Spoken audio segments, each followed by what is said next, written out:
Before we start, let me ask you something. When was the last time you looked at your money without stress? Not to pay a bill, not because something went wrong, just to check in. Most people can't remember, and that one detail changes everything. Because the biggest money problems don't start with bad math, they start with avoidance, and avoidance starts small. So today, I'm going to show you a habit that takes just 2 minutes a day, but slowly removes fear, reduces anxiety, and gives you more control over money than almost any budget ever could. It's called the 2-minute money check-in. And once you understand why it works, you'll never ignore your money again. Welcome to Money Mindset Lab, where we treat money habits like experiments, not moral judgments.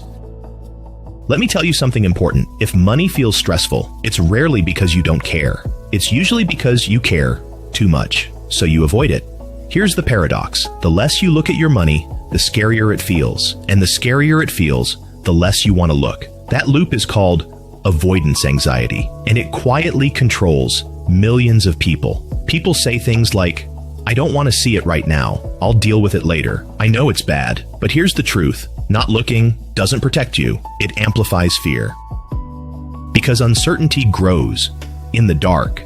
Your brain hates the unknown. It prefers bad news over no information. Because bad news can be planned for. Unknowns cannot. And money avoidance creates unknowns. So let's talk about the habit that fixes this. The 2-minute money check-in. Not budgeting, not tracking every expense, not spreadsheets, just awareness. Here's why it works. When you check your money briefly and regularly, your brain learns something new. Money is not an emergency. Money is not a threat. Money is something I can look at and survive. That alone lowers anxiety. This habit is not about control. It's about familiarity, and familiarity creates calm. Now let's talk about what this check-in is not. It's not a deep analysis. It's not judgment. It's not problem solving. If you try to fix things during the check-in, you'll stop doing it because your brain will associate it with effort. The goal is neutrality. Here's the exact structure. 2 minutes, no more. Set a timer if you need to. Step 1, look at your main account balance. Don't react, just notice. Step 2, look at recent transactions, not to judge, just to recognize. Oh, that's where money went. Step 3, note one feeling. Stress, calm, neutral. Avoidance, relief, no fixing, just naming. That's it. Close the app. You're done. Most people think that's too simple. It won't change anything. But here's what actually happens. After a few days, your fear drops because nothing bad happened when you looked. After a week, patterns start to appear. Not numbers, patterns. When you spend more, when you feel anxious, when you avoid. After a month, something powerful happens. You stop being surprised. Bills don't feel random. Balances don't feel shocking because you've been present. Presence creates predictability. Predictability creates certainty, and certainty creates better decisions.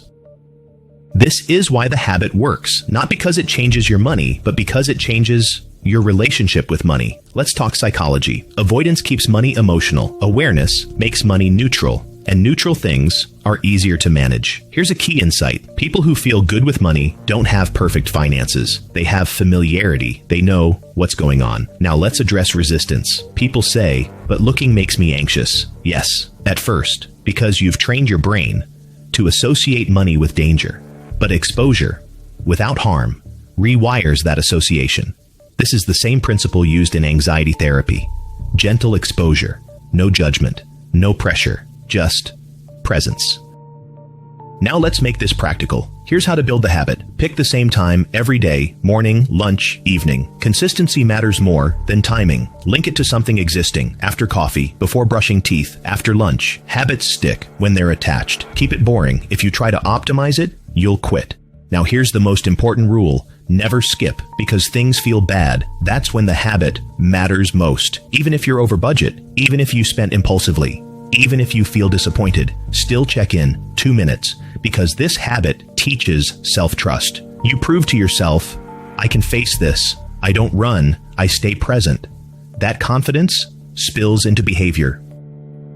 Now let's talk about results. People who do this habit consistently spend less impulsively, save more naturally, plan without panic, not because they try harder, but because awareness changes behavior automatically. Here's another benefit. The 2-minute check-in prevents money explosions. No more end-of-month surprises. No more sudden panic. Problems shrink when seen early. This habit also changes identity. You stop being someone who avoids money. You become someone who checks in. And identity drives behavior more than goals ever will. Now let's upgrade the habit after it's stable. Only after. Once per week, add 1 extra minute, ask one question. What worked this week? Or what felt stressful? One question. No fixing, just noticing. That's enough. Here's a powerful reframe. Money confidence is not knowing everything. It's being willing to look. Now I want you to imagine something. Imagine checking your money and feeling neutral, not excited, not scared, just calm. That state is the foundation of wealth. So here's your challenge. For the next 14 days, do the 2-minute money check-in.